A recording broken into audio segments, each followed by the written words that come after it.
한 여성이 잠든 사이 누군가 침대 옆에 서서 그녀를 내려다봤습니다.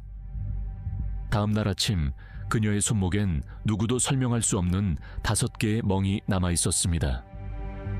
이건 공포 영화의 한 장면이 아닙니다. 실제로 한 도시에서 평범한 사람에게 일어난 일입니다. 오늘 우리는 영혼의 흔적이 남았다고 전해지는 3가지 사건을 들여다봅니다. 과학은 이 현상들을 어디까지 설명할 수 있을까요? 그리고 설명되지 않은 부분에는 정말 무언가가 남아 있었던 걸까요? 수도권의 한 오래된 빌라. 30대 직장인 여성 A씨는 이사 첫날부터 이상한 압박감을 느꼈습니다. 새벽 3시 가위에 눌린 채 눈을 떴고 침대 옆에 검은 형체가 서 있는 걸 봤다고 했습니다. 몸은 움직이지 않았고 손목엔 무언가가 강하게 쥐는 감각이 분명했습니다. 아침에 일어났을 때 그녀의 손목엔 손가락 자국처럼 보이는 5개의 멍이 선명했습니다. 그녀는 혼자 살았고 문은 안에서 잠겨 있었습니다. 의사는 멍의 원인을 단정하지 못했습니다. 가족도 경찰도 침입 흔적을 찾지 못했죠. 그런데 수면 전문가가 이 사건을 들었을 때 그는 전혀 다른 단어를 꺼냈습니다. 바로 수면마비였습니다. 하지만 그 멍은 단순한 수면마비로 설명하기엔 너무 또렷했습니다. 수면마비, 우리가 흔히 가위 눌림이라 부르는 현상입니다. 깊은 잠에서 뇌는 깨어났지만 몸은 여전히 마비 상태에 있을 때 발생합니다. 놀라운 건 이때 뇌가 누군가 곁에 있다는 감각을 스스로 만들어낸다는 사실입니다.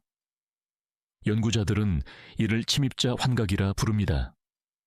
검은 형체, 압박감, 목소리까지 전 세계 어느 문화권에서나 비슷하게 보고됩니다. 그렇다면 I씨의 멍은 무엇이었을까요?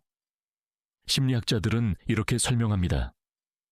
극심한 공포 속에서 사람은 무의식적으로 자신의 손목을 강하게 움켜쥐거나 침대 모서리에 짓누를 수 있다고. 실제로 실험에서 수면마비 중 미세한 자의 흔적이 관찰된 사례가 있습니다.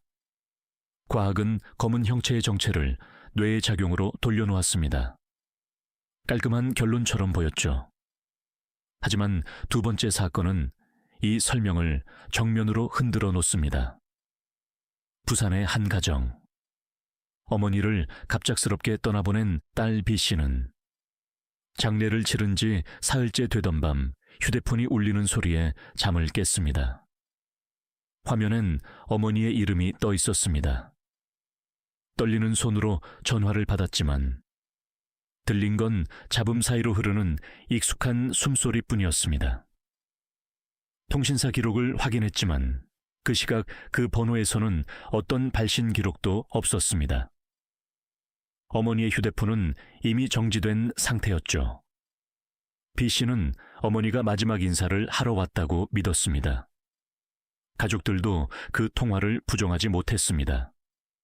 화면에 분명히 찍힌 이름, 기록에는 없는 전화. 이건 과연 어떻게 설명할 수 있을까요? 그런데 한 디지털 포렌식 전문가가 그녀의 휴대폰을 살펴보다 아주 작은 단서를 발견했습니다. 포렌식 전문가가 찾아낸 건 통신망의 일시적 오류로 발생하는 유령 알림이었습니다. 기지국 신호가 불안정할 때 과거 통화 기록에 자녀 데이터가 새 알림처럼 화면에 떠오르는 현상이 실제로 보고됩니다. 화면 속 어머니의 이름은 시스템이 불러낸 과거의 흔적이었습니다. 그렇다면 그 숨소리는요? 심리학은 이를 사별 환청으로 봅니다. 사랑하는 사람을 잃은 직후 뇌는 그 사람의 목소리와 존재를 너무나 생생하게 재현합니다. 사별을 겪은 사람의 절반 가까이가 비슷한 경험을 한다는 연구도 있습니다.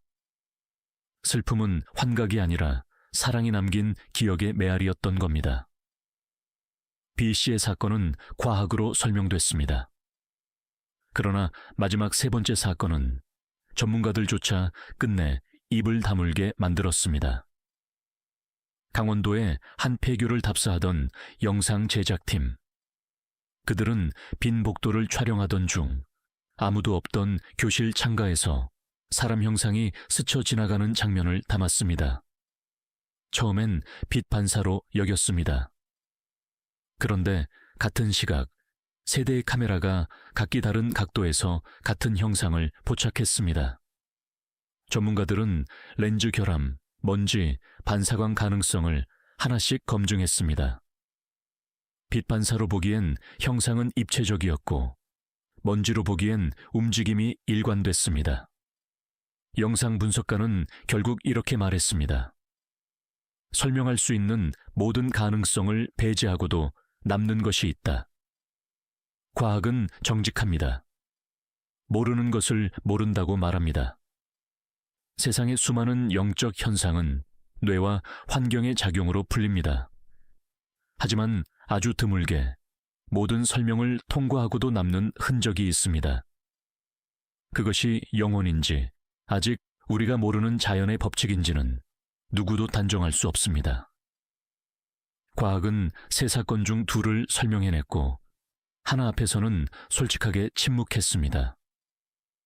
어쩌면 영혼의 진짜 증거는 공포가 아니라 떠난 이를 향한 우리의 그리움 그 자체일지도 모릅니다. 당신도 설명할 수 없는 경험을 한 적이 있나요? 댓글로 들려주세요. 다음 이야기에서 함께 그 진실을 파헤쳐 보겠습니다.